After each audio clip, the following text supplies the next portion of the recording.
में विधानसभा प्रत्याशियों की जारी सूची को लेकर मंत्री और साजा विधानसभा से कांग्रेस प्रत्याशी रविंद्र चौबे से बात की हमारे न्यूज एडिटर मोहन तिवारी ने। मंत्री चौबे ने टिकट वितरण को लेकर कहा कि हमारे प्रत्याशी 30 के 30 सीटों पर जीत हासिल करेंगे और छत्तीसगढ़ में दोबारा कांग्रेस की सरकार बनाएंगे। आइए जानते हैं क्या कुछ कहा मंत्री रविंद्र चौबे ने।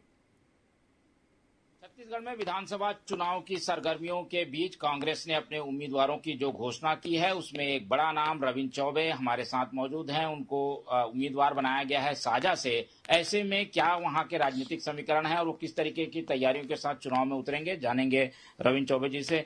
चौबे जी, इस बार का मुकाबला आप वैसे लगातार जीतते आए हैं, काफी कठिन रहने वाला है क्योंकि वहां पर जो सांप्रदायिक माहौल बनाकर उसे भुनाने की कोशिश करते हुए बीजेपी ने उम्मीदवार उतारा। कितना चुनौतीपूर्ण रहेगा इस बार का चुनाव? मुझे लगता है कि भाजपा का दुर्भाग्य है, वो जिस सोच के साथ साजा में इस बार का चुनाव लड़ने जा रहे हैं, हम लोगों के सामने वो सोच कहीं टिकने वाला नहीं है।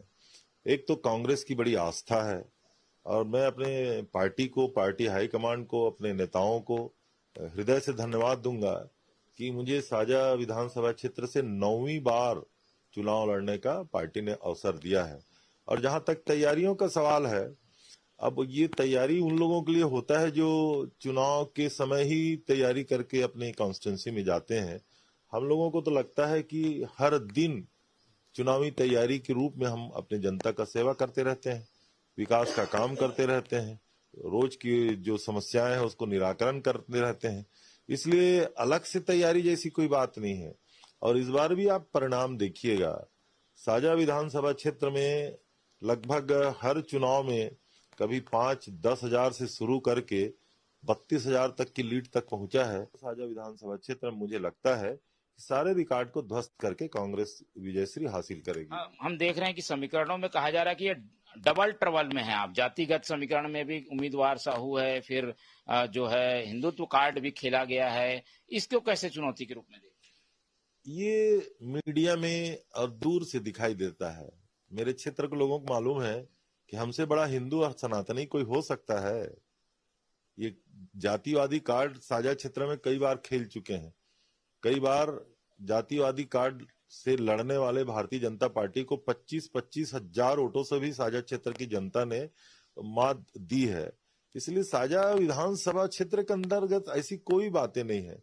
किसानों का मुद्दा है, हम किसानों को पैसे दे रहे हैं, हम किसानों को उपज की कीमत दे रहे हैं, 20 क्विंटल धान की खरीदी कर रहे हैं, साझा क्षेत्र में लगातार विकास कर रहे हैं, साझा क्षेत्र की जनता का सेवा कर रहे हैं। इसलिए हमें लगता है कि साझा में ये सारे कोई मुद्दे नहीं होंगे। साझा क्षेत्र की जनता का फैसला कांग्रेस के पक्ष में ही होगा और मुझे पूरा भरोसा है सारे रिकॉर्ड ध्वस्त करते हुए इस बार साझा क्षेत्र से हम जीतेंगे। ये तो रही साझा क्षेत्र की बात। 30 अगर सीटों को देखें, इसमें आप क्या आकलन कर पा रहे हैं? 8-8 विधायकों को काटना पड़ा। अगर सरकार के काम अच्छे हैं, चेहरा अच्छा है, मुख्यमंत्री का चेहरा है, तो विधायकों को टिकट काटने की क्या जरूरत पड़ी? इसकी क्या जरूरत पड़ा? आदरणीय मुख्यमंत्री जी ने कहा है कि माननीय विधायकों को टिकट काटा नहीं गया है, उनको बदला गया है। अब आने वाले समय में और एडजस्ट किया जाएगा। और जहां तक ये 30 विधानसभाओं की घोषणा हुई है, आप रिजल्ट देख लीजिएगा, लगभग सभी सीटों में कांग्रेस जीत की ओर है। ये थे रविंद्र चौबे, जो कि अपने क्षेत्र के साथ साथ पूरे 30 विधानसभा में जीत का दावा कर रहे हैं और उनका कहना है कि कांग्रेस का जो काम है उसके आधार पर सभी प्रत्याशियों को जीत मिलेगी। कैमरामैन पंकज के साथ मोहन तिवारी, TV 24 रायपुर।